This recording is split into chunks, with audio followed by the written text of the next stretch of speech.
다 잘 계셨죠? 저도 잘 있었습니다. 찬양이 참 은혜롭네요. 하나님의 은혜로 오늘까지 살고 오늘 저녁에도 하나님의 은혜로 이 자리에 모였습니다. 또 앞으로 주님 나라에 가는 그날까지 하나님의 은혜로 살아가게 될 줄 믿습니다.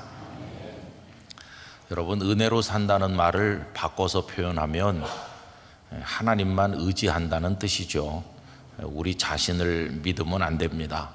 우리는 연약한 그릇이기 때문에 언제 어떻게 될지 모르는 존재이므로 자기 자신을 믿고 사는 것처럼 어리석은 일은 없습니다. 철저히 우리 자신을 부인하고 하나님의 도우심을 구하면서 살아가는 우리들이 돼야 될 줄로 믿습니다. 그동안 사도행전 8장 말씀을 쭉 읽어 내려오는 가운데 이 빌립 집사님께서 사마리아에 가셔서 복음을 전도하고 또 거기 많은 사람들이 믿게 된 이야기를 우리가 읽었습니다. 그리고 그 소식이 예루살렘에 전해졌기 때문에 예루살렘의 사도들은 베드로와 요한을 사마리아로 보냈고 이분들이 가셔서 성령이 임하는 놀라운 역사가 있었다고 그랬습니다. 근데 이제 오늘부터는 그 장면이 바뀌죠. 그래서 하나님께서 이 빌립을 다른 곳으로 보내시는 겁니다. 여러분, 오늘 읽은 말씀 가운데서 26절을 우리 다시 읽도록 하겠습니다. 주의 사자가 빌립에게 말하여 이르되 일어나서 남쪽으로 향하여 예루살렘에서 가사로 내려가는 길까지 가라 하니 그 길은 광야라. 아멘. 지금 빌립 집사님이 그 직전까지 계셨던 곳이 어디입니까? 사마리아죠. 사마리아가 있고 한참 내려오면 예루살렘이 있습니다. 근데 여기 좀 가사라는 곳이 나오죠. 이 가사는 예루살렘에서도 또 남쪽으로 한참 내려가야 됩니다. 그래서 어림잡아서 말씀드리면 사마리아에서 예루살렘까지가 대략 한 74km 정도 된다고 그래요. 근데 또 예루살렘에서 그 남쪽 가사까지는 또 한 70km 정도 된다고 그래요. 그러면 지금 빌립 집사님이 사마리아에 계신 건데 이 사마리아에서 쭉 내려가서 가사까지 가면은 이걸 합쳐보면은 한 140km 이상 되는 거죠. 여러분, 140km면은 요즘처럼 자동차로 달려도 고속도로로 100km로 달려도 1시간 반, 차 막히면 2시간 가야 되는 길이고 또 뭐 고속철로 달려도 1시간은 가야 될 그런 거리죠. 상당한 거리인데 하나님께서는 당신의 종 빌립을 그 먼 거리를 이동하게 하셨어요. 그럼 도대체 왜 하나님의 사람 빌립을 그 먼 거리를 가도록 하셨을까요? 그것은 어떤 한 사람을 만나도록 하시기 위해서예요. 이 빌립을 특별히 파송하셔서 한 사람을 만나게 하는 거죠. 여러분, 그 한 사람이 누군지 이미 잘 아시죠? 27절 말씀에 가봅시다. 다 같이 읽읍시다. 일어나 가서 보니 에디오피아 사람 곧 에디오피아 여왕 간다게의 모든 국고를 맡은 관리인 내시가 예배하러 예루살렘에 왔다가 라고 나오는데 여기 한 사람은 에디오피아 사람이에요. 에디오피아 간다게라는 여왕이 있었는데 아마 그 간다게는 고유명사라기보다는 이집트의 왕을 바로라고 부르는 것처럼 에디오피아의 왕들을 그렇게 부르지 않았나 생각이 듭니다. 근데 이 사람은 평범한 사람이 아니죠. 국고를 맡았으니까 우리식으로 말하면 경제를 총괄하고 있는 경제부총리쯤 되는 아주 힘이 있고 신분이 높은 사람인데 그 사람이 예루살렘에 왔다 가는 거죠. 그래서 빌립 집사님은 하나님의 그 명령을 따라서 그 먼 거리를 순종해서 정해진 장소까지 왔더니 에디오피아 관리를 딱 만나게 된 것입니다. 그러면 도대체 이 에디오피아 관리가 어떤 사람이기에 오늘 설교 제목 그대로 하나님께서 그를 주목하셨을까 하는 것입니다. 여러분, 세상에 사람이 얼마나 많아요. 정말 넘쳐나는 게 사람처럼 여겨지지 않습니까? 그런데 그 많은 사람 중에서 하나님의 시선이 멈추는 사람, 얼마나 영광스럽겠어요. 저는 우리가 대단한 존재들은 아닌 것 같이 보이지만 하나님의 눈앞에서는 존귀하길 원합니다. 세상 사람들은 우리를 별것 아닌 것처럼 여기더라도 하나님은 나를 귀하게 여기신다. 하나님의 시선이 내게 임하여 있다.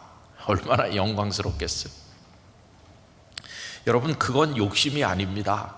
하나님, 제가 세상에서는 특별하지 않은 것 같지만 하나님 앞에서는 특별하고 싶습니다. 하나님의 눈길이 머무는 사람 되고 싶습니다.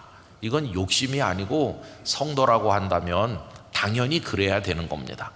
여러분, 우리가 그런 사람 되기를 소원하고요, 늘 기도하시기를 바랍니다. 자, 그런데 이 에디오피아 관리가 어떤 사람이길래 하나님께서는 빌립을 보내서 만나도록 할 만큼 그에게 마음을 쏟으셨을까? 이 사람은 어떤 사람이었을까 하는 거죠. 뭐 여러 가지 설명이 가능하겠지만은 신앙적인 입장에서 딱 두 가지만 오늘 저녁에 생각하려고 그래요. 하나는 그 사람이 예배자였다 하는 것이에요.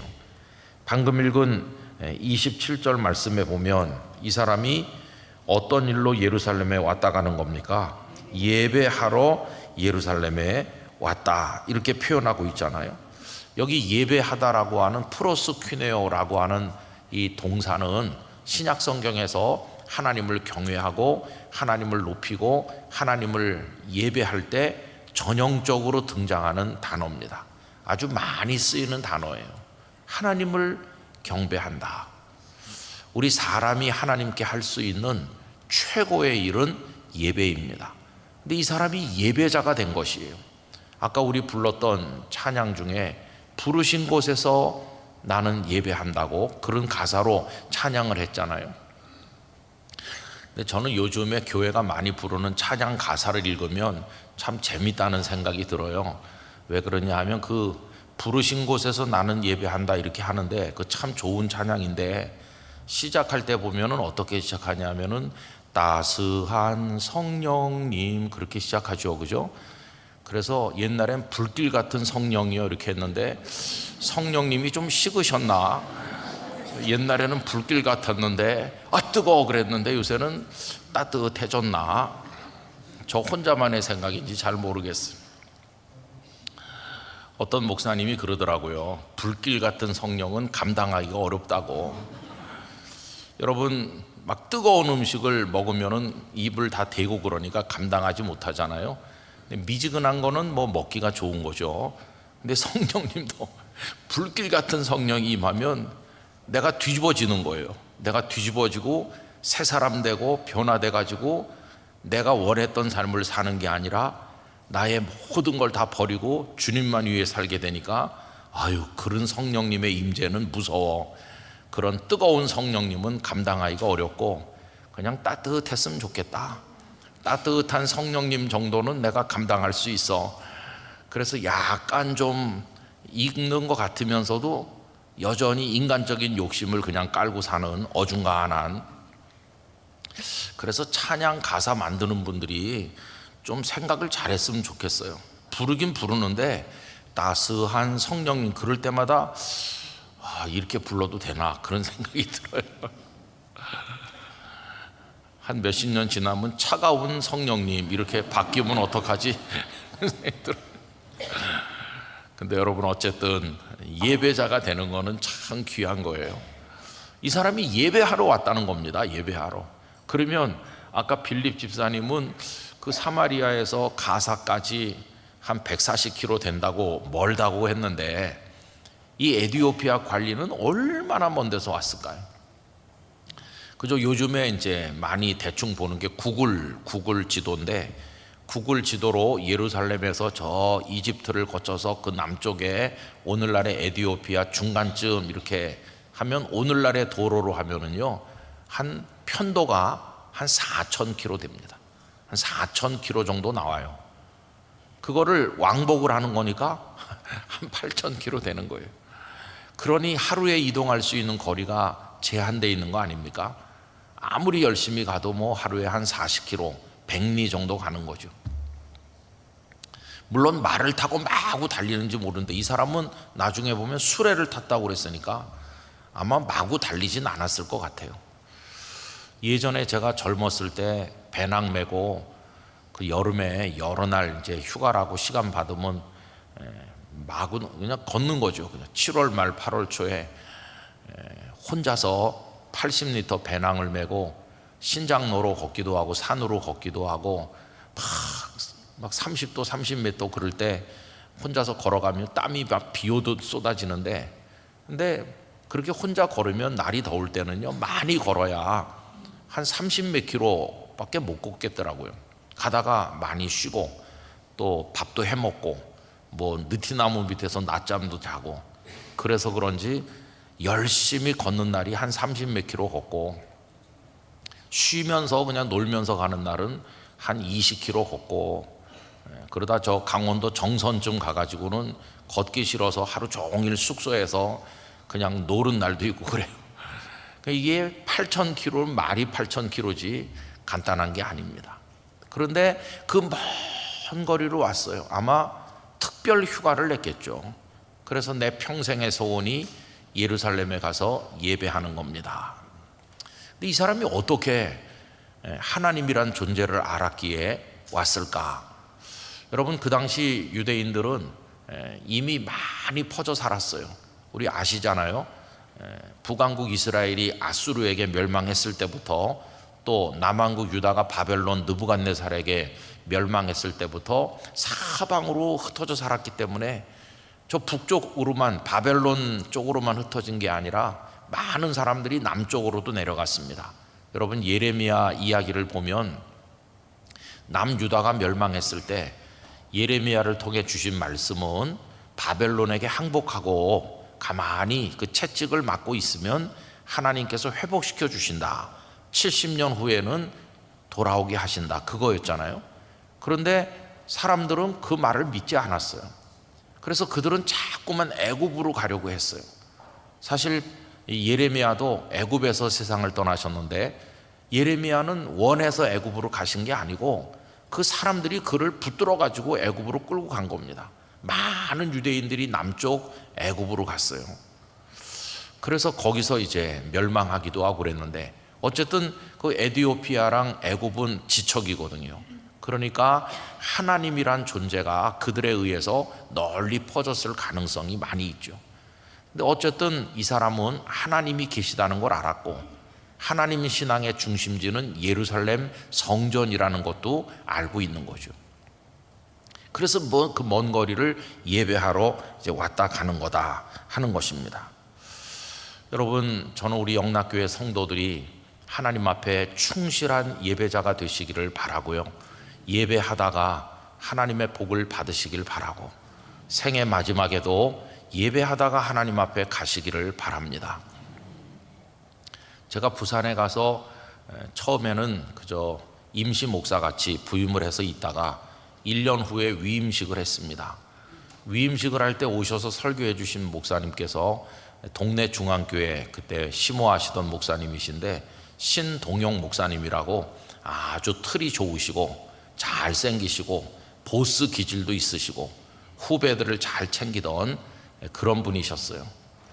마음이 참 넓고 그런 분인데, 신 목사님을 모셔서 제 위임식에 설교를 이제 부탁을 했었습니다. 근데 이 신 목사님 존경하면서 가까이에서 많이 따랐는데, 세월이 많이 지난 다음에 이 목사님께서 울산에 가셔서 어느 목사님이 위임할 때 설교를 하셨어요. 그런데 설교를 하면서 첫째 이렇게 해야 됩니다, 그리고 둘째 이렇게 해야 됩니다 하는데, 둘째 하면서 목사님이 옆으로 넘어가신 거예요. 강단에서 설교하다가 쓰러지신 거예요. 그 한 1, 2년 전에 목사님이 가볍게 뇌출혈 같은 증세가 살짝 있었거든요. 그래서 계속 좀 조심을 하셨어야 되는데, 뭐 워낙 사역이 바쁘시고 하다 보니까 제대로 몸조리를 못 하셨는지, 그리고는 그 강단에서 쓰러지셔가지고, 그래서 병원으로 위임식이 다 중단이 되고 급하게 병원으로 모시고 갔더니 벌써 천국에 가신 거예요. 그 목사님 장례식을 이제 그분이 세운 학교가 부산에 있습니다. 학교 강당에서 장례식 예배를 드리는데 제가 그 예배 참석했어요. 목사님의 마지막 생전의 모습이시다. 그러면서 영상을 한 5분 보여줬는데 그 영상이 그 교회 위임식 설교 영상인 거예요. 바로 며칠 전 영상, 그 설교하시던 그 영상을 마지막 영상이라고 보여주는데 목사님이 둘째는 하면서 이렇게 넘어지시는 고기까지 보여줬어요. 그래서 마음속으로 생각이 많았어요.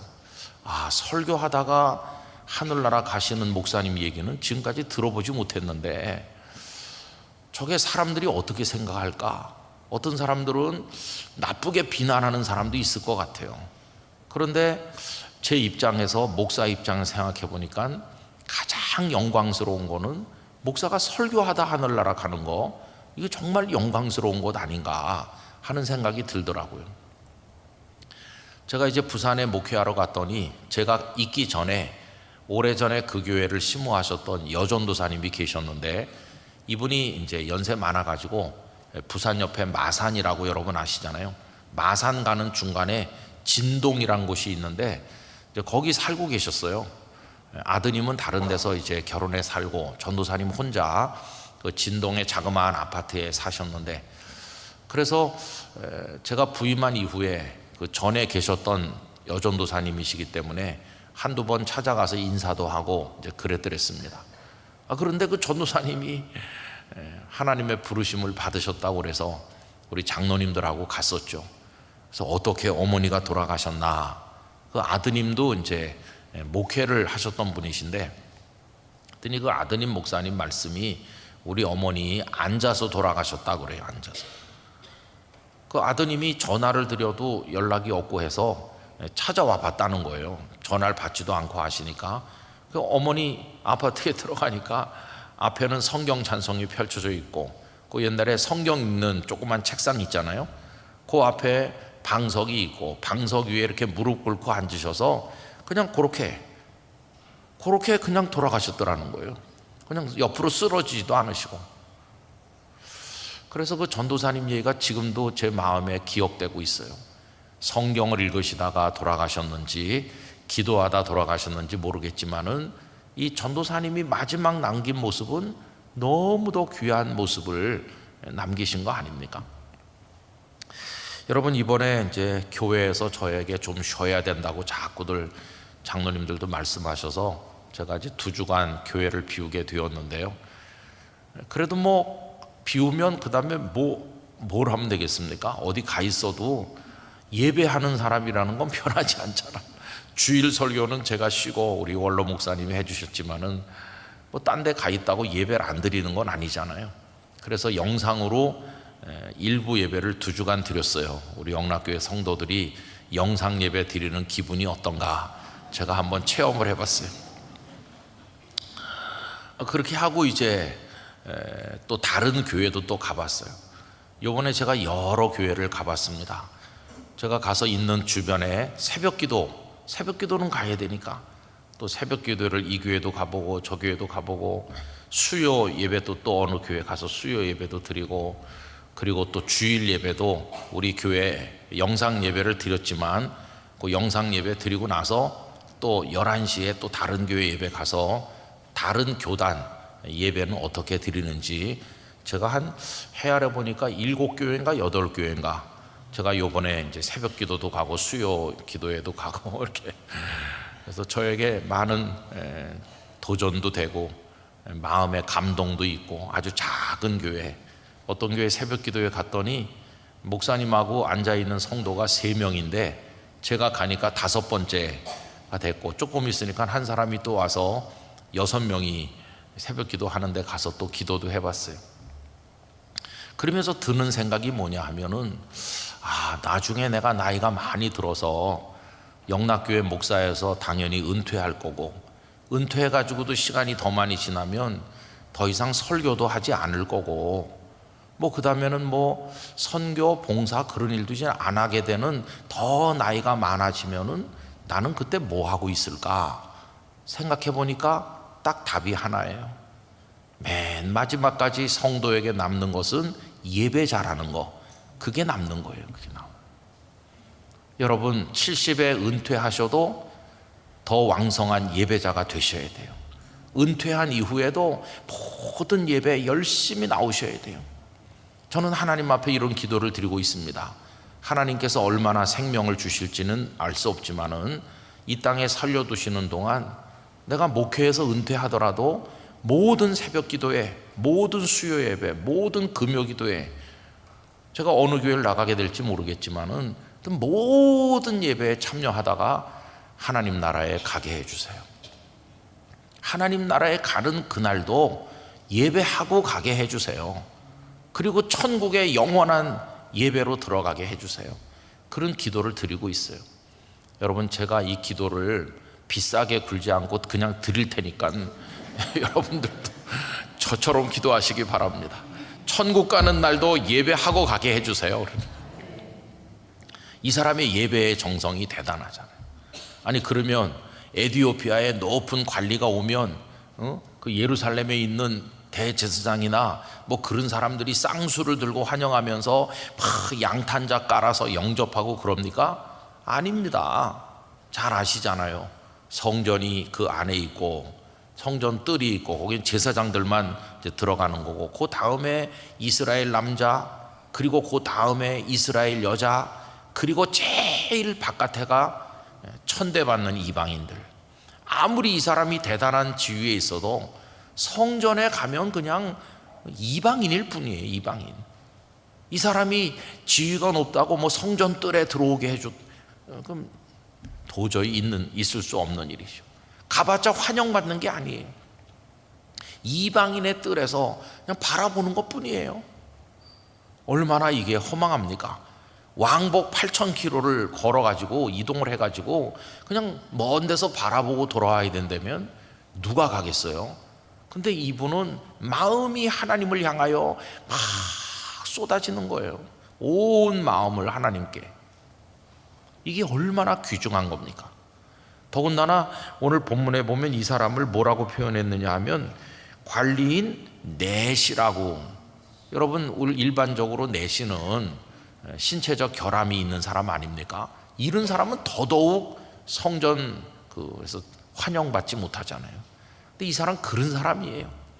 그런 걸 알 텐데도 하나님을 예배하겠다고 하는 열망을 가지고 그 먼 거리를 온 거예요.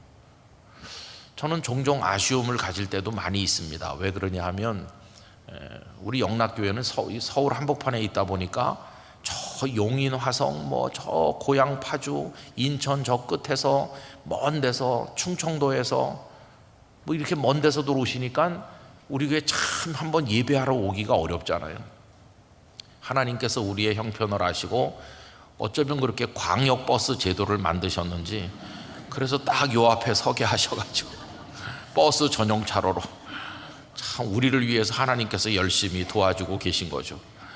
근데 이게 주일날은 그렇게 오시는데 뭐 저녁 집회 같은 걸 하면요, 그 지역 교회는 다 가까이 사시기 때문에 성도들이 많이 옵니다. 부흥 집회 같은 거 하면은 그래도 많이 오는데 우리 영락교회는 워낙 멀리 살고 저녁 출퇴근 시간에 버스 막히고 차량 막히니까 못 오시고 그냥 어차피 뭐 와도 영상 본다 이러면 이게 참 목사로서는 아쉬운 거예요. 뭘 할 때 많이 오셔서 이 빈자리가 없어야 되는데 자리가 많이 비면 마음으로 또 하나님 우리를 위해서 영상까지 개발하셨구나 이렇게 생각은 하지만 참 마음이 좀 그래요. 그래도 하여튼 우리 주일날 어르신들께서 다 그 먼 거리에도 허리가 다 꼬부라지셨는데도 지팡이 짚고 저 문턱을 넘어 올라오시는 걸 보면은 에티오피아 내시가 여기 있구나. 그 믿음의 열심을 하나님께서 보고 계실 줄 믿습니다. 이 자리를 채워서 하나님 앞에 예배할 때 얼마나 귀해요. 그래서 여러분, 저는 믿습니다. 하나님은 어떤 사람에게 주목하시는가? 예배하는 사람에게 주목하신다. 이 사람 그런 사람이에요. 예배하는 사람. 예배는 신앙의 ABCD를 얘기할 때 그 A에 해당하는 거예요. 예수님을 안 믿던 사람이 처음 믿을 때 처음 믿는 사람이 하는 게 뭡니까? 일단 예배는 오잖아요. 그죠? 무슨 봉사 이런 거 안 해도 일단 새신자가 제일 먼저 하는 게 예배부터 시작하자. 또 새신자만 그런 게 아니라 우리도 다 그렇죠. 뭐 저도 어머니 품에 안겨서 여기 영락교회 왔으니까 우리가 이 땅에서 제일 먼저 했던 게 예배자로 이 땅에 엄마 품에 안겨서 오는 거고, 아까 말씀드린 것처럼 나이가 많아도 맨 마지막까지 할 게 예배자가 되는 것이고, 천국에 올라가서 더 이상 선교, 봉사 그런 거 안 합니다. 천국에 올라가면 영원한 예배자가 되는 거예요. 그러니까 이 예배가 얼마나 소중한 건지 여러분 온 마음과 정성을 다해서 하나님을 예배하기를 원합니다. 또 두 번째로 이 에티오피아 관리가 어떤 사람인가 하고 얘기한다면 이 사람 말씀을 사모하는 사람이라는 거 우리가 알 수 있어요. 이 사람 말씀을 읽잖아요. 28절 다 같이 읽읍시다. 돌아가는데 수레를 타고 선지자 이사야의 글을 읽더라. 이사야서를 읽는 거예요. 여러분 요즘에는 이렇게 성경책이 우리 손에 다 있고 참 얼마나 좋습니까? 이게 한 권으로 다 돼 있잖아요. 근데 옛날에는 인쇄술이 없을 때이기 때문에 잘 아시는 것처럼 양피 가죽에다 쓰면은요 이런 두루마리 큰 것들이 이사야서 하나만 해도 엄청나게 많은 거예요. 여러 개가 돼야 이사야서 하나가 되는 거예요.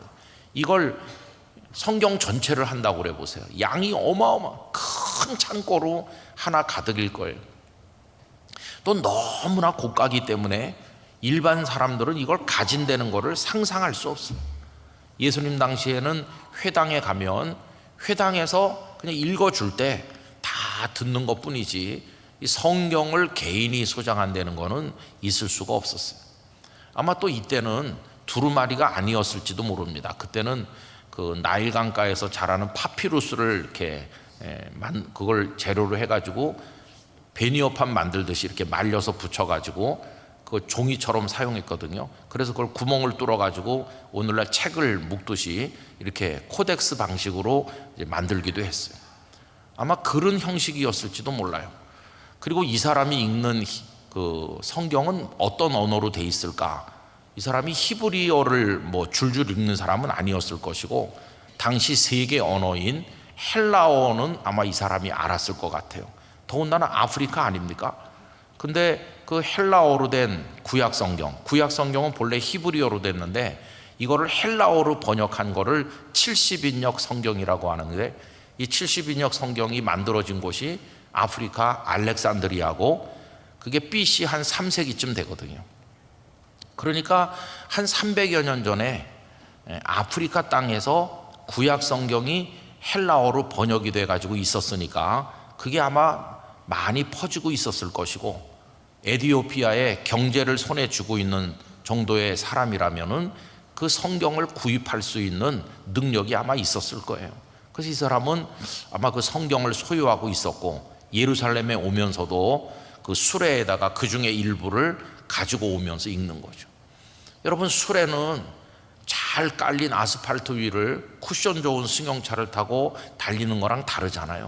막 돌짝밭 같은 데를 갔다가 덜컹거리면서 얼마나 그 수레를 타고 가는 게 힘들었겠어요. 여러분 사극 드라마에 보면은 그 대감님 댁 여인들은 가마를 많이 타잖아요. 가마, 4사람이 드는 가마에 이렇게 타고 앉아 있는데 그 가마가 엄청나게 멀미가 난다고 그럽니다. 멀미. 그 타고 앉아 있는 게 힘들다고 그래요. 근데 뭐 수레를 타는 것도 비슷하겠죠. 근데 그냥 앉아 있기도 힘든데 이 사람은 말씀을 읽고 있는 거예요. 얼마나 하나님의 말씀에 대한 집념이 있습니까? 하나님은 어떤 사람을 눈여겨보시는가? 아까는 예배자라는 말씀을 드렸고 두 번째는 하나님의 뜻이 무엇인지를 알고 싶어 하는 사람. 다른 말로 말하면 하나님 당신이 원하시는 대로 살고 싶습니다. 하나님께서 저에게 하실 말씀이 무엇입니까? 그러면서 성경을 통해서 하나님의 뜻을 알기를 원하는 사람, 그런 사람에게 하나님의 시선이 머문다는 걸 깨닫게 되는 것이죠. 여러분 성경을 우리가 열심히 오이코스 성경 읽기도 하고 하는데 성경은 성경 지식을 위해서 읽는 게 아니라 말씀이 가르치는 하나님의 뜻을 따라 우리의 삶을 살기 위해서 말씀을 읽는 것이죠. 결국 말씀을 사모한다는 말은 성경을 많이 안다는 뜻을 넘어서 순종하기 위해서 말씀을 읽는 거예요. 이 사람은 바로 그걸 지금 하고 있는 거죠. 여러분, 예배가 언제 완성됩니까? 1시간 축도가 딱 끝나면 그때 예배가 끝나는 게 아니라 하나님의 뜻을 깨달아서 그 말씀을 가지고 일상에 나가서 순종하며 살아갈 때 그게 생활의 예배가 돼야 온전한 예배가 되는 것이죠. 근데 이 사람은 말씀을 알려고 노력했다는 거예요. 근데 우리 다음 수요일에 이어서 생각하겠지만 이 사람은 읽어도 뜻을 잘 몰랐어요. 그래서 빌립이 이 사람에게 접근해가지고 이제 얘기를 하잖아요. 그 읽는 것을 아느냐고. 이 사람이 가르쳐 주는 사람이 없어서 잘 모른다는 거잖아요. 결국 빌립이 이제 가르쳐 주는데 잘 모르지만 읽는 거예요. 여러분, 하나님의 말씀을 다 아는 사람은 세상에 한 명도 없습니다. 그러나 우리가 잘 몰라도 말씀을 읽다 보면 하나님께서는 필요한 구절을 깨닫도록 은혜를 주신다고 믿습니다. 그래서 이 사람 말씀을 열심히 사모함으로 읽는 것이죠. 저는 이분이 말씀을 읽는 데서 큰 감동을 받았어요. 예루살렘에 갔을 때 이방인이라고 아무도 그를 환영하지 않고 저 바깥 뜰에서 바라보고 또 바깥 뜰에서 바라봤을 거예요. 아마 매일같이 이방인의 뜰에 올라갔을 거예요. 아마 여러 날을 체류하면서 늘 거기 가서 바라보면서 마음을 하나님 앞에 드렸을 겁니다. 그리고는 여호와 하나님, 이제 저는 다시 돌아가야 됩니다. 여기서 환영받지 못하지만 당신께서는 제 마음을 아실 줄 믿습니다. 이렇게 하고 돌아가면서 제가 돌아가서 다시 예루살렘에 오게 될 기회가 있을지는 모르지만 제 나라로 돌아가면 여호와 하나님 당신의 뜻을 따라서 제가 진정으로 살아가도록 하겠습니다. 그런 결심을 하는 거죠. 그래서 이제 하나님의 뜻을 알기 위해서 성경을 읽는 거예요. 여러분, 이스라엘 백성들의 신앙이 획기적으로 변한 것은 언제냐 하면은 바벨론 포로 사건 이후입니다. 바벨론 포로 사건 이전에는 예루살렘에 성전이 있었고 그 성전에서는 제사가 정해진 방식대로 늘 이렇게 드려졌어요. 그때는 믿음이 좋은 게 뭐냐 하면 제사를 열심히 드리는 거였어요. 상번제도 드리고 뭐 온갖 제사가 있잖아요. 그런데 느부갓네살의 침략을 받아서 성전이 다 무너지고 이제 성전이 없게 됐어요. 성전이 없이 바벨론의 포로로 끌려가니까 그때 그들의 정신이 공황 상태를 맞이했어요. 큰일 났다. 성전에 가서 제물을 바쳐야 하나님을 섬기는 건데 성전이 없어졌으니 이제 우리는 어떻게 하면 좋을까? 그 포로기 이후에는 전혀 다른 신앙의 형태가 나타났는데 성전에 가서 소나 양을 잡아 제사를 드리지 못하더라도 하나님의 말씀을 마음에 새기고 그 말씀을 묵상하고 말씀대로 살면 그게 하나님이 받으시는 진짜 예배다. 이렇게 새로운 형태로 변했어요. 성전 제도를 통한 하나님 섬김에서 말씀을 통한 삶이라고 하는 새로운 형태의 신앙으로 바뀌게 됐고 그 핵심에 있었던 분이 에스라라는 것을 우리가 알고 있어요. 여러분, 에스라가 예루살렘으로 귀환하셔서 느헤미야 시대에 사람들을 수문학 광장 앞에 모아가지고 하나님 말씀을 열심히 가르쳤잖아요. 이제 말씀 중심 신앙으로 돌아오는 거죠.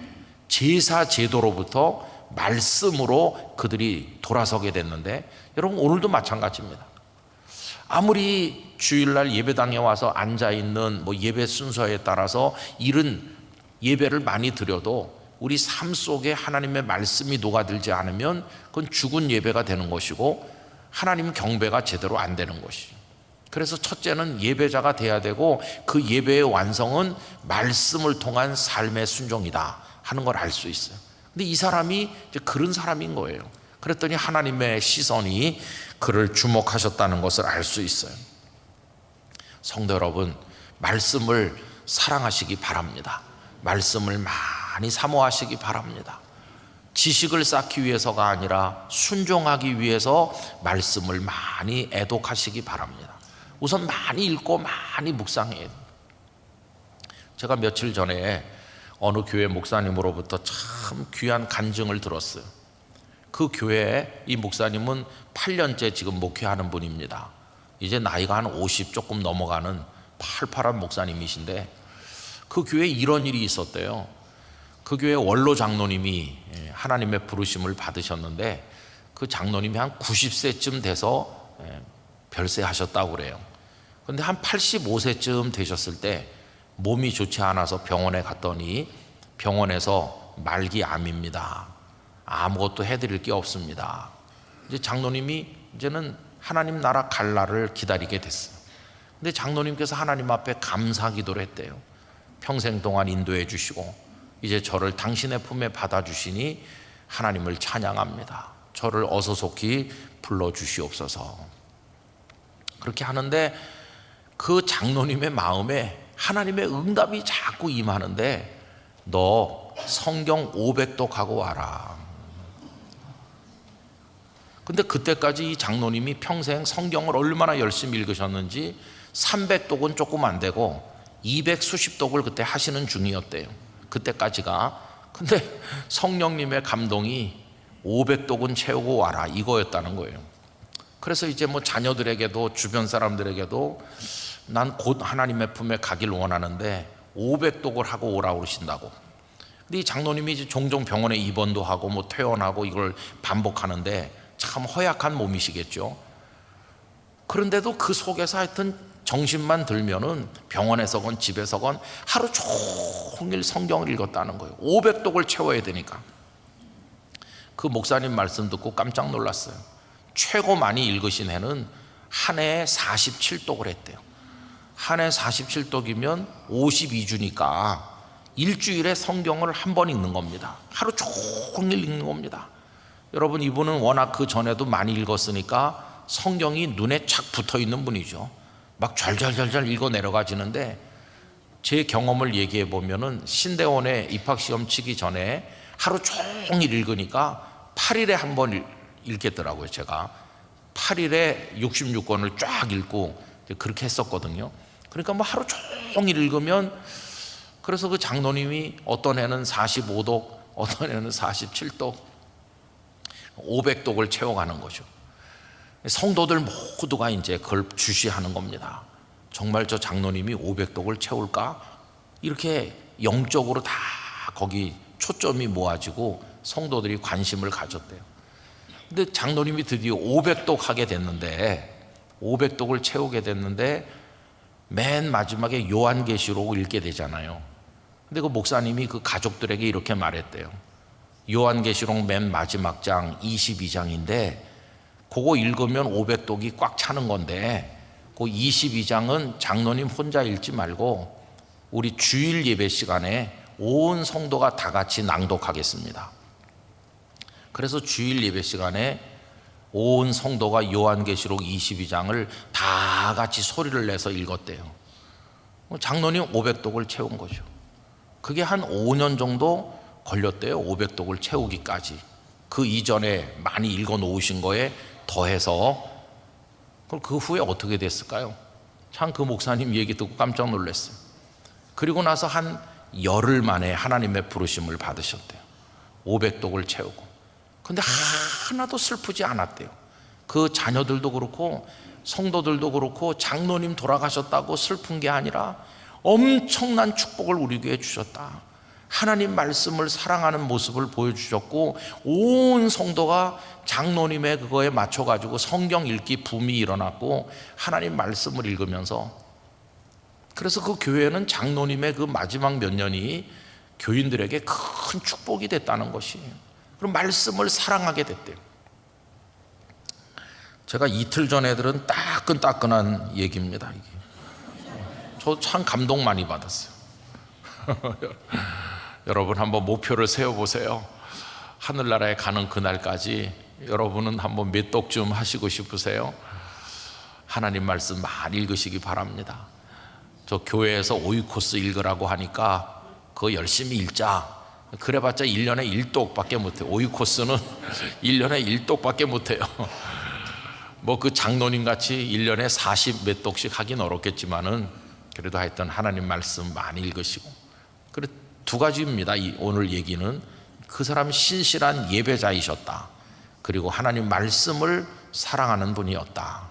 이게 두 가지가 합쳐져서 온전한 하나님 섬김이 되는 거다. 근데 하나님께서 그를 주목해 보시고 그에게 예수님의 복음을 제대로 알려주시기 위해서 멀리 있는 빌립 집사님을 보내서 만나게 하셨다. 여러분, 그럼 이 에티오피아의 관리가 엄청난 선교를 많이 했습니까? 뭐 대단한 일을 많이 했습니까? 그런 거 한 게 없어요. 아주 기초 예배하고 말씀 읽고, 이거 신앙생활의 기본 중에 기본이잖아요. 신앙생활의 기본에 충실한데 하나님은 그를 귀하게 여기시는 거예요. 우리가 오늘 하나님을 믿는 방식을 생각해 봐야 됩니다. 무슨 뭐 대단한 직분을 가지고 뭐 꼭 목사가 돼서 뭐 엄청난 뭐 사역을 하고 그래야 하나님이 귀하게 보시는 게 아니라 예배드리고 말씀을 사랑하고 하나님께 순종하기를 원하는, 이거 아주 기본적인 것이잖아요.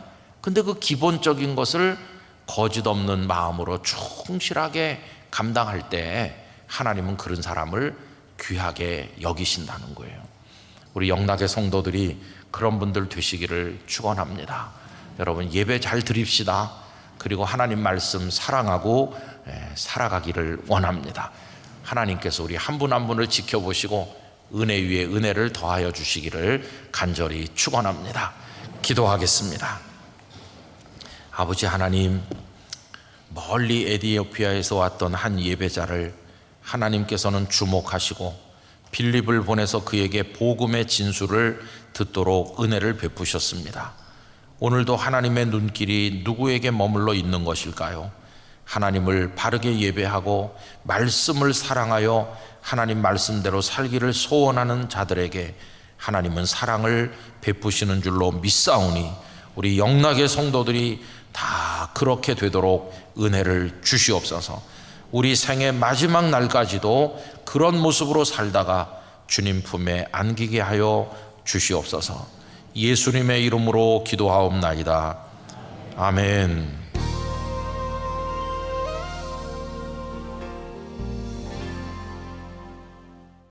주 하나님은 우리의 만왕의 왕 되시는 줄 믿습니다. 오늘도 예배하시고 또 하나님의 큰 은혜 가운데 기쁨을 얻으시기를 바랍니다.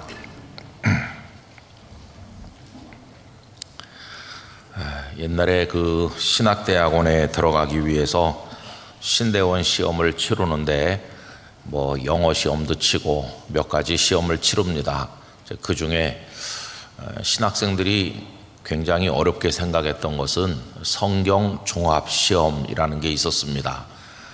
성경 종합 시험은 정말 종합적으로 성경 66권을 테스트하는 시험이었죠. 그래서 오지선다형도 문제가 굉장히 많이 있었고 또 단답형 이렇게 답을 쓰는 것들도 많이 있었고 성경을 암송해서 쓰는 것도 있었고 성경 구절이 나와 있으면 이게 어느 성경 몇 장 몇 절인지를 적는 또 그런 시험도 있었고, 제가 기억하기에는 문항수가 굉장히 많았고요. 시험 시간도 한 3시간 됐던 것 같습니다. 그래서 성경 종합시험을 통과하지 못하면은 졸업을 못하는 거죠. 근데 이제 입학할 때는 조금 부족해도 어쨌든 그 정원에 따라서 일단 입학은 시키고 그리고는 그 중간중간에 몇 차례 그 종합시험을 치는 기회가 있었어요. 그래서 지금 다 오래돼서 기억이 안 나는데 성경 종합시험을 어떤 일정 기한까지 통과하지를 못하면은 진급을 못하고 졸업을 못하는 그런 제도가 있었습니다. 뭐 목사 될 사람에게 성경 기본이니까요.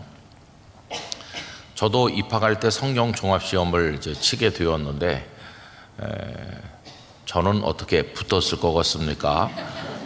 어떻게 붙었을 것 같아요? 우리 영락교회에서 저한테 한경직 장학금을 주셨잖아요. 그러니까 제가 단번에 우수한 성적으로 통과했죠. 근데 그 참 문제를 풀면서 화도 많이 났어요. 화가 많이 나는 게 뭐냐 하면은 문제 같지도 않은 문제가 이제 여러 개 보이는데, 예를 들면 이런 게 있어요. 이스라엘 백성들이 광야에 나와 가지고 인구 조사를 2번 했다. 인구 조사를 몇 번 했습니까? 그러면은 애굽에서 광야로 나와 가지고 1번 했고, 그 다음에 40년 거의 끝나갈 때 또 1번 했다. 2번. 뭐 이런 걸 답으로 요구하면 이해가 돼요. 그런데 그게 아니고 2번째 인구 조사를 했을 때 시므온 지파는 몇 명이었나요? 이런 거 물어보는 거예요. 여러분 성경 읽으실 때 뭐 루벤 지파부터 뭐 족장은 누구고 거기 속한 사람이 뭐 20세 이상으로 전쟁에 나갈 만한 사람이 몇만 몇천 몇백 이런 거 읽으셨죠? 그거 외우는 분 있어요? 아무도 없어요. 전 지구촌에 한 명도 없을 거예요.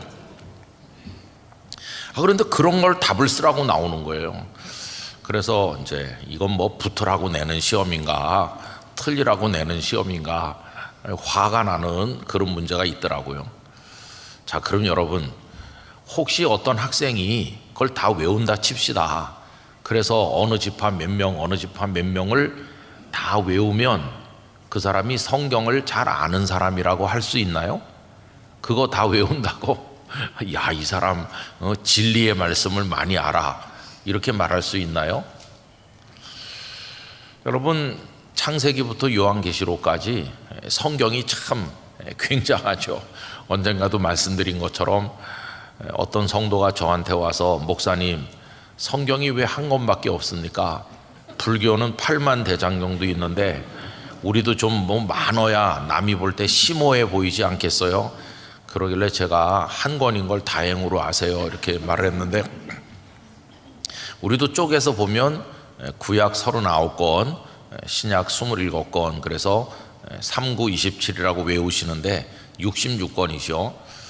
근데 한 절 한 절이 다 이제 소중하잖아요. 근데 이제 성경을 읽을 때 아까 말씀드린 것처럼 뭐 시므온 지파가 몇 명이냐 이런 게 굉장히 중요한 성경의 핵심 주제다 그러면서 그 몇 명 밑에 빨간 줄 치는 분 한 번도 못 봤어요. 그런 거는 그냥 읽어 내려가면 되는 거고 그런 줄 알면 되는 거지 그게 뭐 성경의 핵심 주제다 이렇게 생각하는 사람은 없어요. 그런데 많은 성도들이 요한복음 3장 16절은 성경 전체의 핵심이라고 여기잖아요. 하나님이 세상을 이처럼 사랑하사 또 빨간 줄 막 치고. 그러니까 여러분 우리가 성경은 다 하나님 말씀이라고 믿긴 믿지만은 우리도 모르는 사이에 거기 중요한 것이 있고 뭐 그렇게까지 중요하진 않은 그런 게 있다 하는 평가를 우리도 모르게 하는 거예요. 이런 대목은 그냥 읽어 내려가면 되는 거고, 역대상 1장부터 나오는 족보를 굉장히 중요하게 줄치면서 읽는 분은 아마 별로 없을 거예요. 그러니까 중요하게 여겨지는 구절이 있는가 하면 덜 중요하게 여겨지는 구절이 있는 거죠. 그러면 하나님의 말씀인데 거기 경중이 있나, 중요한 게 있고 덜 중요한 게 있나, 이런 판단의 문제가 거기 등장하는 거죠. 무턱대고 성경을 많이 읽는다고 성경을 제대로 이해하는 것일까 하는 문제가 있습니다. 여러분 종교개혁자로서 우리 개혁교회 신앙의 기틀을 놓으신 칼빈 선생님은 기독교 강요라고 하는 유명한, 오늘 우리가 보면 정말 기독교 고전이라고 할 수 있는데 그런 책을 쓰셨어요. 근데 그 기독교 강요는 이분이 성경 주석을 쓰기보다 먼저 쓰신 거예요. 그러니까 기독교 강요는 쉽게 말하면 기독교의 뼈대라고 할 수 있어요. 이 칼빈이 쓰신 칼빈 주석, 성경을 쭉 설명한 이 주석도 굉장히 유명합니다. 우리가 이제 신학교에 들어가니까 장로회 신학대학교 거기 골목으로 걸어 올라가 가지고 언덕배기로 조금 교문 있는 데 올라가는데, 지금은 이제 그런 게 없습니다만은 그때만 해도 뭐 신학 자료가 좀 부족할 때고 또 요즘은 다 인터넷으로 뭐 이렇게 확인할 수 있지만은 그때는 책을 무조건 사야 된다고 생각했어요. 그리고 거기 책을 파는 분들이 막 줄을 많이 서가지고 온갖 책들을 길바닥에 이렇게 쌓아놓고 팔았습니다. 근데 이제 오리지널 그 원서들은 뭐 굉장히 비싼 거죠. 우리말 책 아닌 거. 근데 그 원서들은 구할 수도 없고 그러니까 그때만 해도 법이 다 허술할 때가 되고 뭐 저작권 이런 게 잘 모를 때예요. 그래서 이제 원서를 어디서 이제 확보해 가지고 그거를 복사판을 만드는 거예요. 근데 복사판도 진짜와 비슷하게 만들어요. 아주 책을 그래도 하드 카버로 재본해 가지고 그러면 뭐 칼빈 주석 이런 거는 막 수십 건 되거든요. 근데 이제 그분들이 카탈로그를 돌려주는 거예요. 칼빈 주석 없이 목회할 수 없다. 뭐 그런 거 우리를 위협하면서 안 사면 목회 못 한다고. 그래서 모든 신학생이 사는 필수적인 책이 있었어요. 아니 가난한 신학생들이 돈이 있어야 그거 전집을 살 거 아닙니까? 막 몇십 권짜리. 그래서 그걸 할부로 사가지고 밥을 굶어가면서도 하여튼 그 주석책은 사서 책꽂이에 꽂아놔야 안심이 되는 거예요. 나는 이제 목회를 할 수 있다 이렇게. 물론 목회하면서 들춰보지도 않는 사람이 태반이긴 한데 제가 부산에서 28년 동안 있으면서 쌓인 게 책이었습니다. 상당히 넓은 방 2개가 다 제가 쓰는 방이었는데 왜 그러냐 하면은 맨 처음에 그 종탑, 십자가 종탑 밑은 이게 그냥 창고 비슷하게 지은 건데 그 꼭대기에 아무도 올라가서 쓰려고 하지 않더라고요. 그래서 그럼 거기를 목양실로 해주세요. 저 혼자 올라가면 되니까. 근데 십자가 종탑 바로 밑에 방이라서 조용하긴 했어요. 아무도 올라오는 사람이 없고.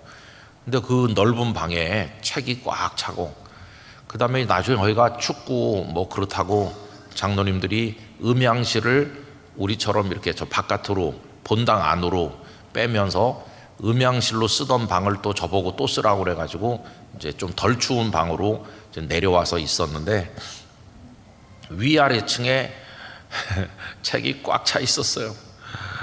근데 영락교회로 오게 되면서 제가 여기 한번 와봤거든요. 이철신 목사님 만나 뵈러 왔는데 목양실에 들어가 봤어요. 봉사관 2층에. 그랬더니 제가 그 부산에서 쓰던 방 2개에 하나의 반밖에 안 되더라고요. 크기가 지금 우리 목양실이. 그래서 그 책을 다 어디 가져와서 벌려놓나 영락교회에. 그래서 제가 책을 조금만 가져오고 나머지를 그냥 다 거기 두고 왔어요. 후임 목사님이 쓰던지 뭐 버리던지. 그리고 이제 그 후배 신학생들 그냥 누구든지 와서 마음대로 가져가라. 그래 가져가고. 그래서 책을 거기 다 그냥 놔두고 오다 보니까 제가 떠난 다음에 땅끝 교회 권사님 집사님들이 그 방을 정리하려고 책을 다 꺼내서 이렇게 하다 보니까 책 속에서 돈이 많이 나왔대요. 제가 책 갈피에다 이렇게 돈을 뭐 10만 원, 15만 원 꼽아놓고는 이제 잊어버린 거죠.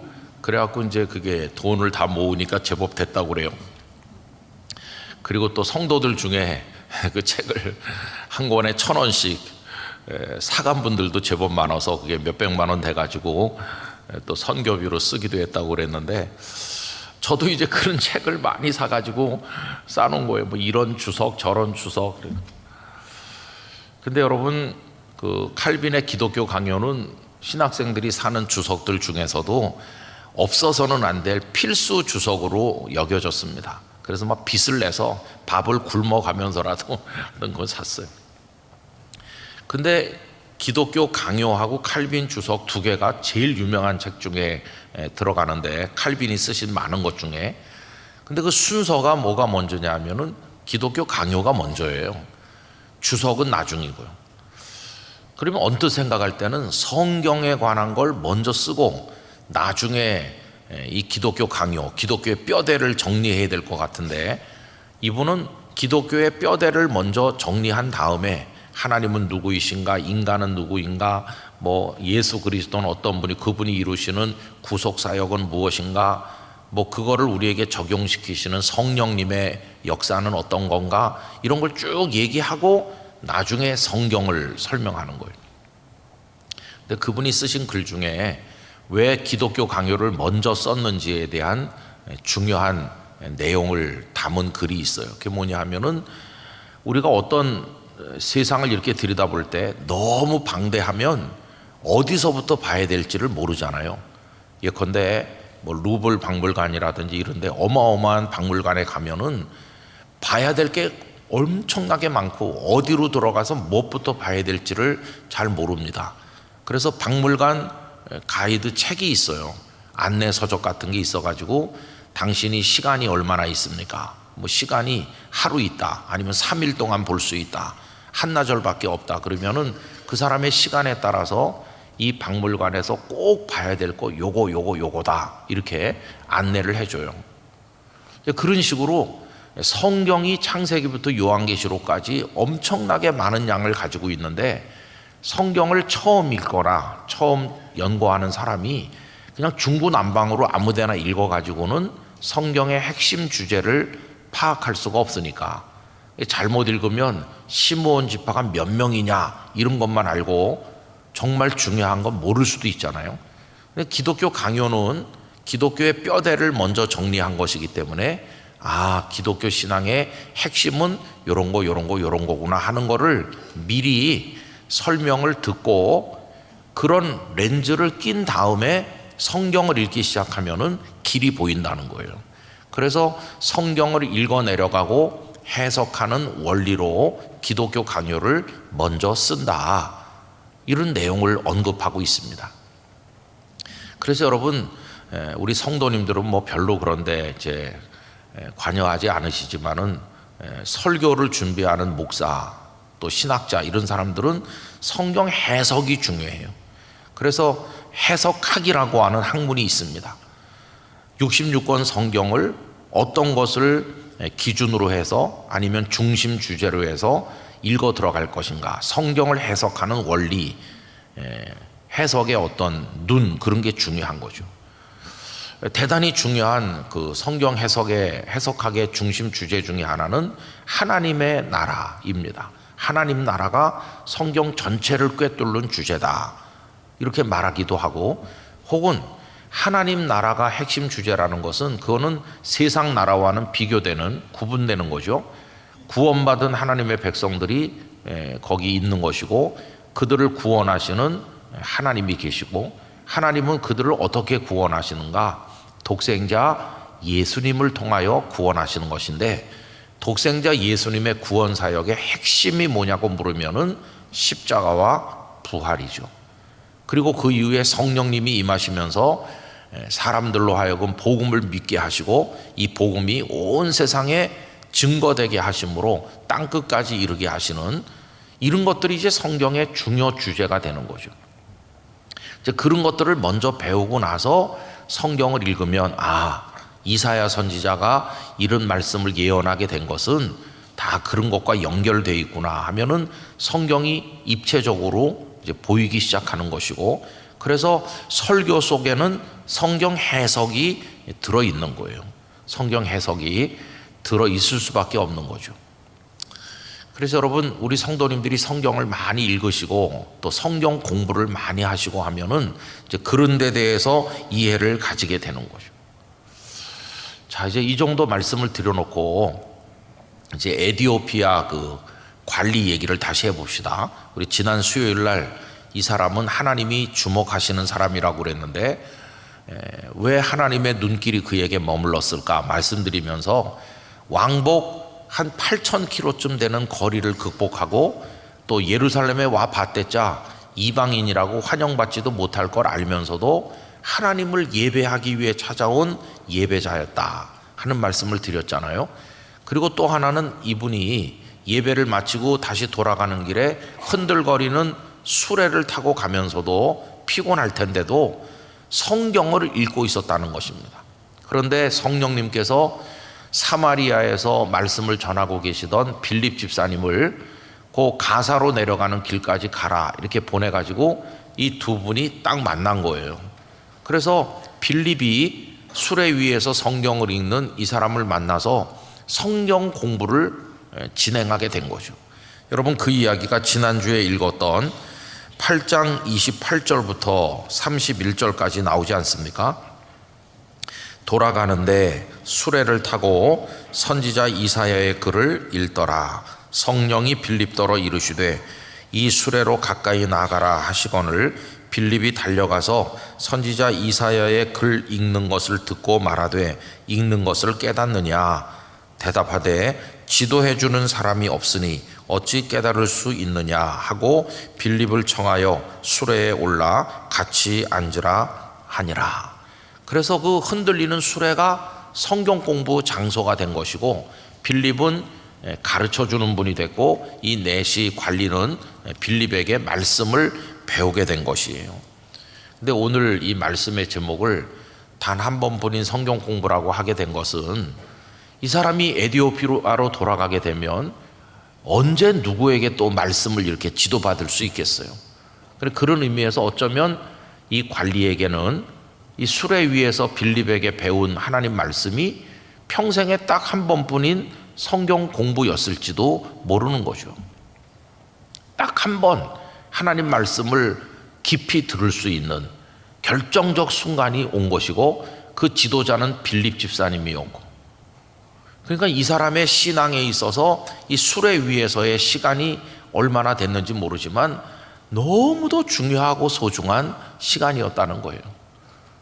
이 성경 공부 한 번에 무슨 말씀을 배우는지가 결정적으로 중요한 거죠.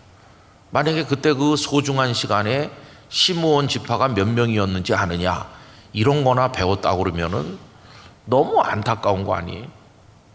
그래서 여러분 오늘 말씀을 통해서 하나님께서 그 사랑하시는 한 사람의 예배자에게 꼭 가르쳐 주시기를 원하셨던 말씀이 뭔가 하는 것을 우리가 깨달을 수 있고, 그게 바로 오늘 우리가 성경을 읽을 때도 적용돼야 될 성경 전체의 핵심 주제라는 것을 알 수 있는 것이.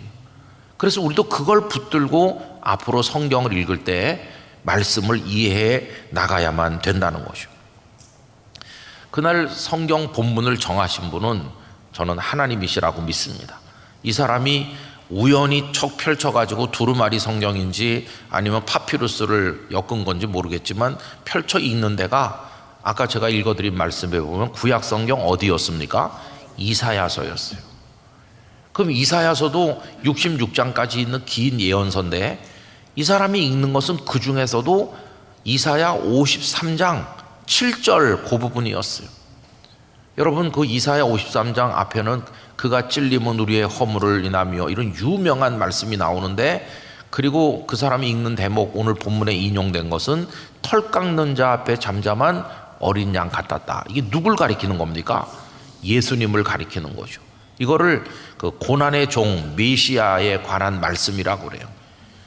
언젠가 하나님이 보내실 메시아가 이 땅에 오시면 고난을 받으실 것이다. 그래서 고난의 종의 노래라고 그래요.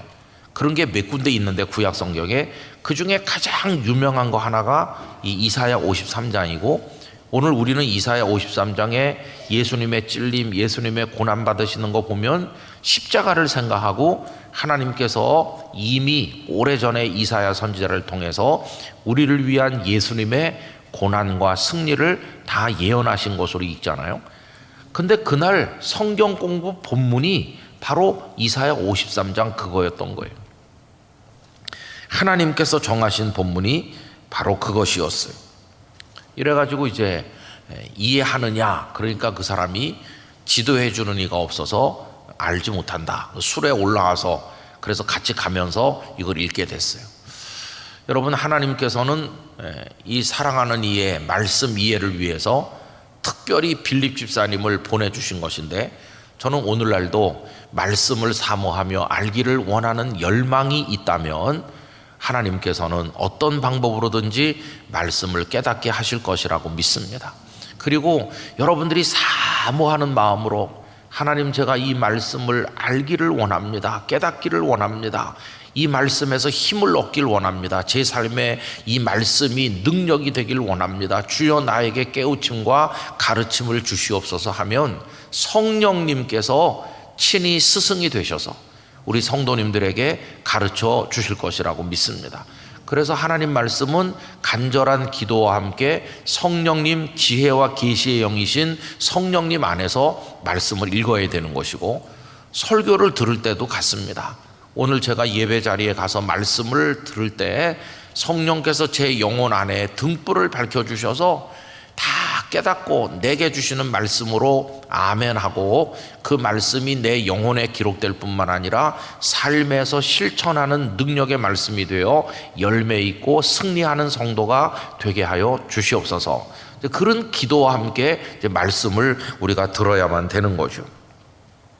그래서 쭉 읽는데, 자, 오늘 본문 32절로 이제 와서 33절까지 이 사람이 읽고 있었던 이사야서의 얘기를 우리 다 같이 읽어보도록 합시다.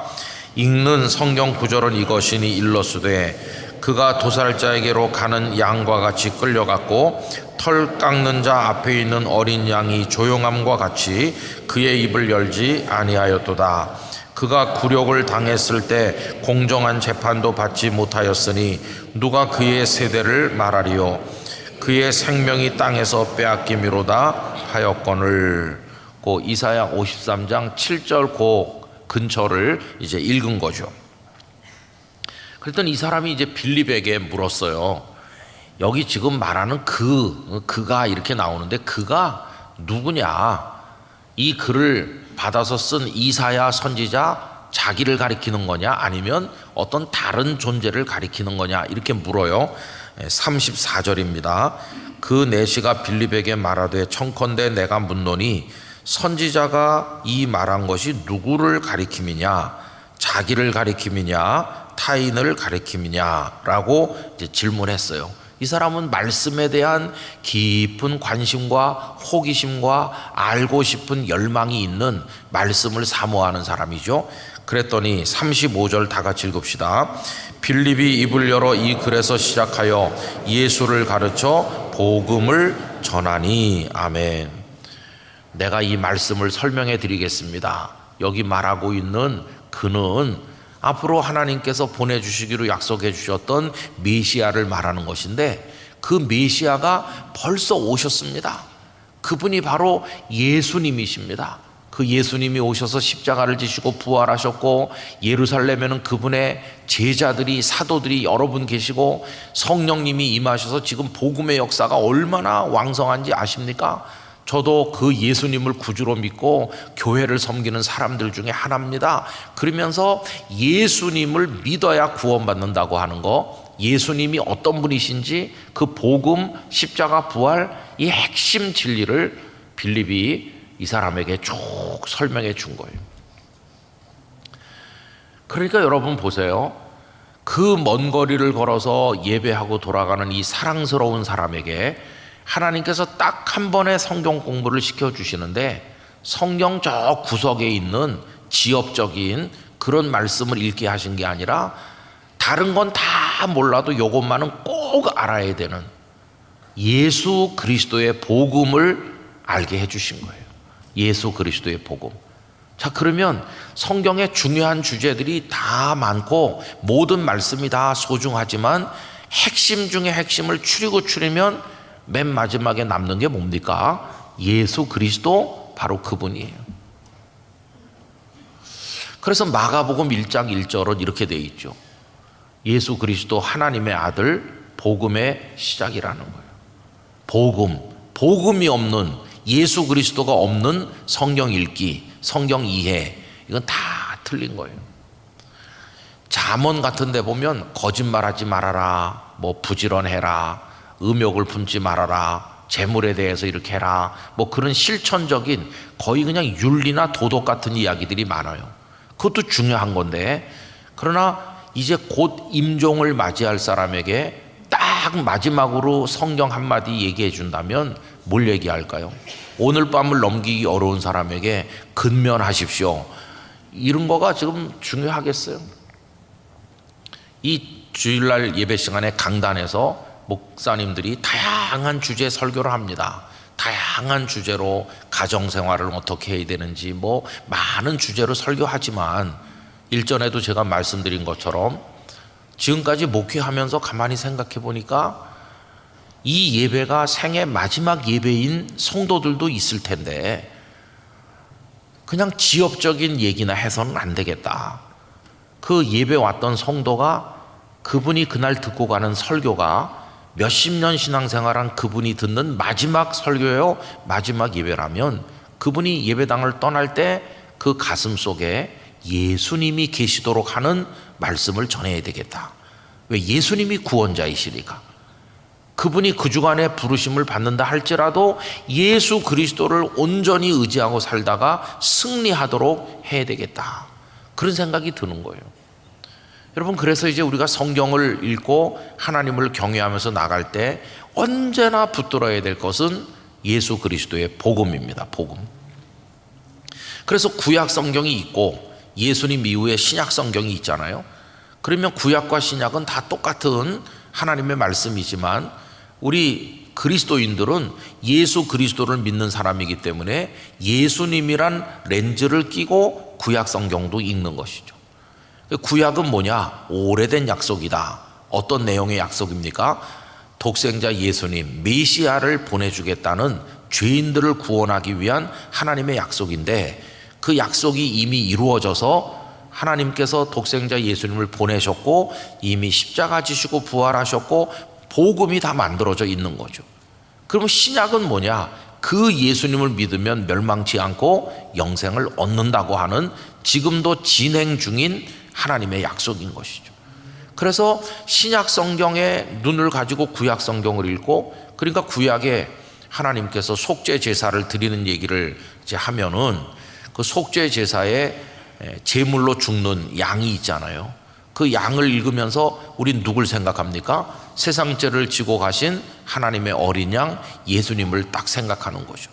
구약과 신약이 이렇게 짝이 다 맞는 거예요.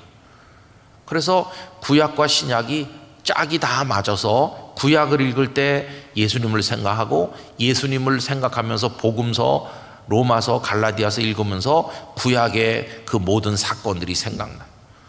출애굽하던 날 밤 양과 염소가 죽어가지고 그 피를 문설주에 발랐기 때문에 이스라엘 백성들은 죽지 않고 애굽의 장자들만 죽고 그들은 출애굽을 하게 됐는데 그 문설주에 발려진 그 피, 유월절 어린 양, 그럼 우리는 딱 예수님을 생각하잖아요. 그래서 우린 예수님의 복음이라고 하는 그 핵심 주제를 붙들고 그 안에서 성경 말씀을 읽어 내려가는 거예요. 그래야 건강한 성경 읽기, 성경 이해가 되는 거죠. 그런데 여러분, 이단들은요, 이 주제를 엉뚱한 걸 붙드는 거예요. 엉뚱한 주제를 붙들고 성경을 읽다 보면은 그 해석이 이상한 쪽으로 해석이 돼가지고 분명히 성경을 읽고 하는 말인데 결론이 이상한 데로 빠지는 거예요. 그래서 여러분, 성경 이해가 굉장히 중요하다. 그리고 그 핵심은 예수 그리스도이시다 하는 것을 알 수 있어요. 그래서 전에 설교를 가르치셨던 어떤 목사님은 아무리 뭐 유창하고 대단한 설교를 하는 것 같아도 예수님이 없는 설교는 설교가 아니다. 그렇게 가르치시곤 했어요. 저 100% 공감합니다. 그래서 여러분, 하나님의 교회는 진리의 기둥과 터죠. 하나님의 진리가 예수님 오시는 그날까지 옳게 능력 있게 선포되어야 됩니다. 영락교회 강단을 위하여 여러분 끊임없이 기도하시기를 바랍니다.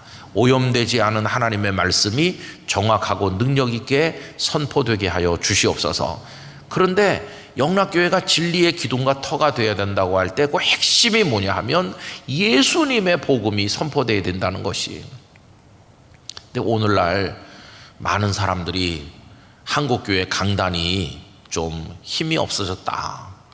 그건 뭐냐 하면은 여러 세상의 지식들 뭐 여러 가지 얘기 많이 하는데, 또 여러분, 목사님들이 그 교육받은 수준이요, 몇십 년 전 목사님들에 비해서 요즘 목사님들은 학벌 수준이 굉장히 높아요. 그러니까 아는 것도 많고 할 말도 많은 거죠. 많이들 다 배우셨으니까. 근데 이제 아는 게 많아서 다양한 주제를 얘기하다 보면 자칫 핵심을 놓칠 때가 있어요. 핵심은 예수 그리스도입니다. 옛날에 교육 수준이 떨어져서 어렵게 목사님 됐던 일제시대 해방 전후 뭐 그 예전에 우리 선배 목사님들은 공부를 많이 하신 분들은 아니었지만은 그분들이 강조한 건 예수님의 복음이었어요. 저는 한국교회가 왕성하게 일어났던 것이 뭐 사회 경제적 요소가 다 뒷받침됐기 때문이라고 말하는 이들이 있지만은 저는 복음이 살아있으면 지금도 부흥한다고 믿습니다. 복음이 구원하는 것이니까요. 복음이 사람을 구원하는 거거든요.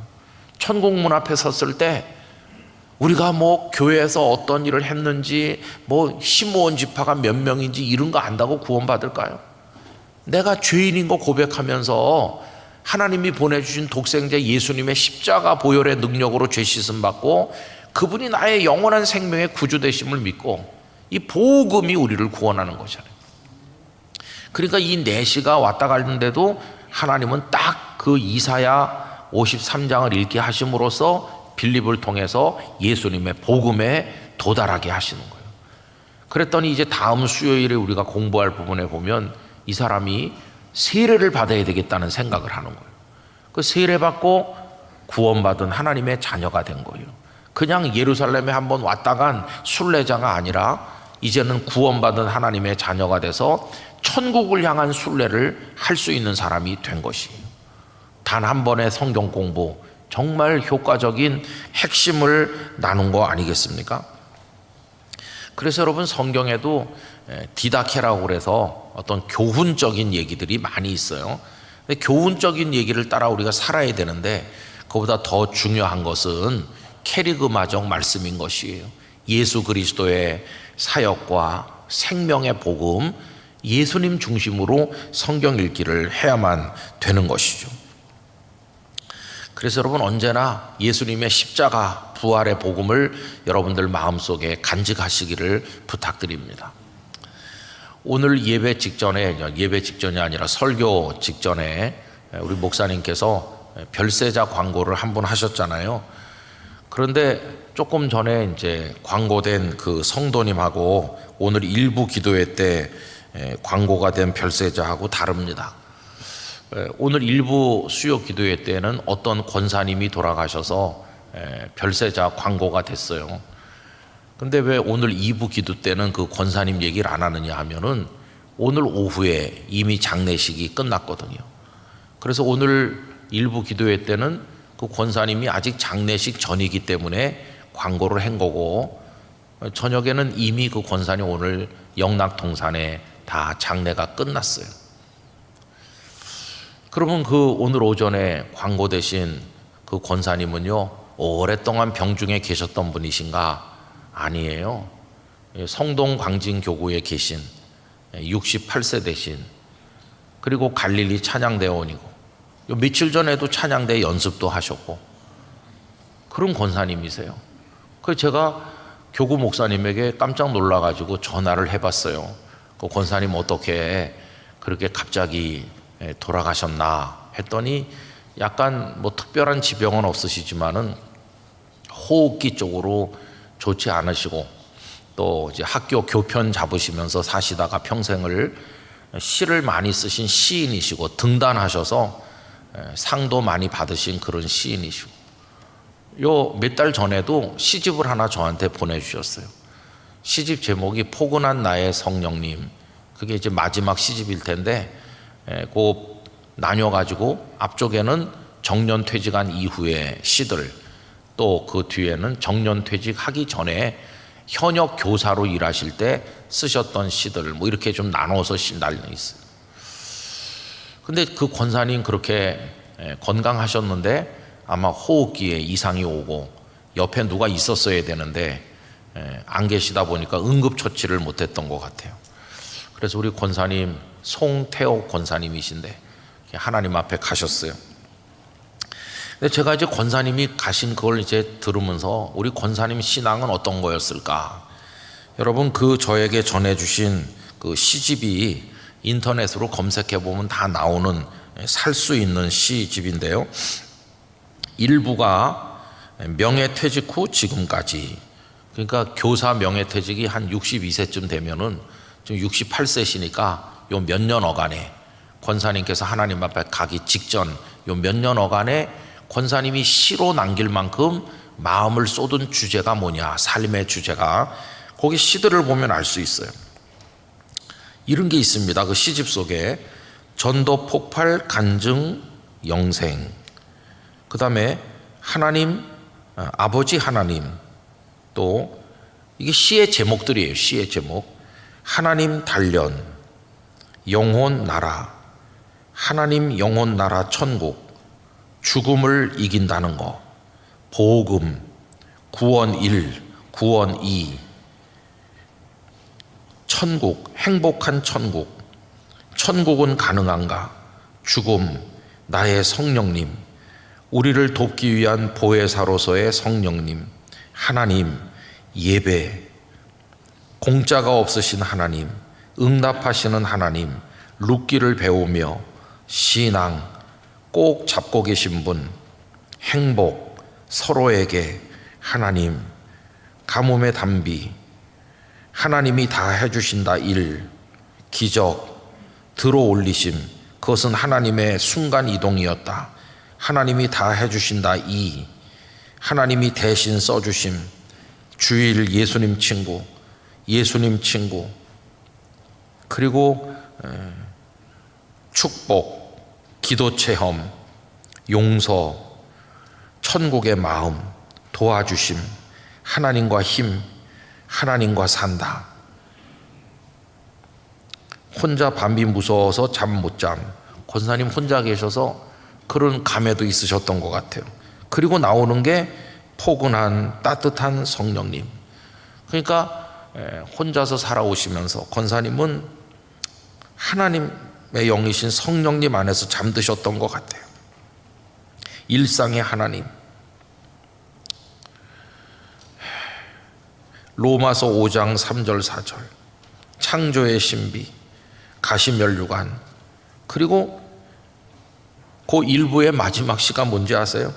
성가대 30년. 제가 우리 권사님이 이렇게 그분이 쓰신 시를 몇 편 읽어보고 그랬었는데, 갑자기 이렇게 가셨다는 얘기를 우리 교구 목사님에게 들으면서 이 시의 제목을 쭉 훑어보면서 권사님이 어떤 신앙을 가졌는지를 한번 생각해 봤어요. 여러분, 제가 그 시의 제목을 여러 개 지금 읽어드렸는데 그 시들이 다 누구를 향하고 있습니까? 하나님을 향하고 있는 거예요. 예수님을 향하고 있고 천국이라는 주제가 많이 나오고, 그러면서 성령님 안에서 사셨구나. 그래서 제 마음속에 안타까움 속에서도 위로가 됐어요. 우리 권사님은 복음에, 예수님의 초점을 맞춰서 하나님을 경외하시다가 떠나셨구나. 여러분, 우리가 어떤 그리스도인이 되어야 될까요? 저는 우리 영락교회 성도들 모두가 이 복음을 굳게 붙드시기 바랍니다. 예수 그리스도를 붙드시기 바랍니다.